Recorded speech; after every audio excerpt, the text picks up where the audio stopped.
भगवान की हनुमंत महाराज पहुंची गले कहले मां को परिचय देवी केमिति ता पूर्वर कथा सबतक कथा कहबिनी मु किछि डेउन सेपराजी कारण गोटे दिन कथा तादरी जगन्नाथ कथा तापरे कथा कहला समय कमी जीव मु दैया बाध्य होछि ता पूर्वर आपण कथा समस्त श्रवण कले हनुमंत महाराज गछ पर बसी के सुनिछि अशोक वृक्ष पर कहले मो मां को केते कष्ट देछु हां केते कष्ट देछु आज जेतले आपण जाईछि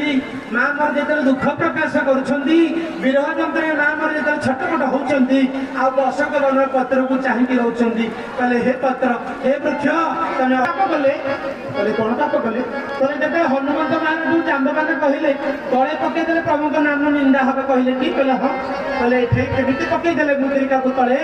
प्रभुर नाम लिखा छी अपमान हबनी कहले हां ठीक कथा केरे सुंदर कथा हां आज हनुमान महाराज को पचार करे हे हनुमंत महाराज आपण कहते आपण केमति मुद्रिका पके देले कहले कोठी पकेई बाजार हाथ पकेली कहले ना कहले कोठी पकेली कहले कोठी पकेले मां सीता पाखे कहले मां सीता किए कहले किए कहले भक्तिर स्वरूप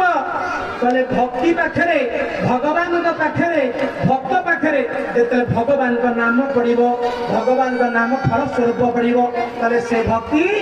सार्थक रूप नब आ भक्ति बसचंदी तळे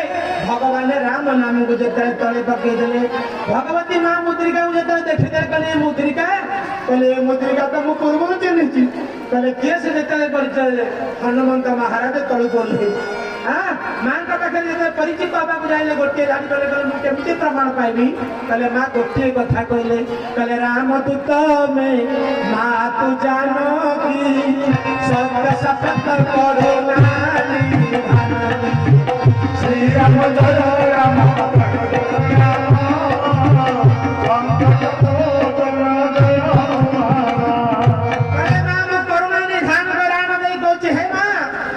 राम दूत मात्र जनकी आज करुणा निधान शब्द सुनिदेले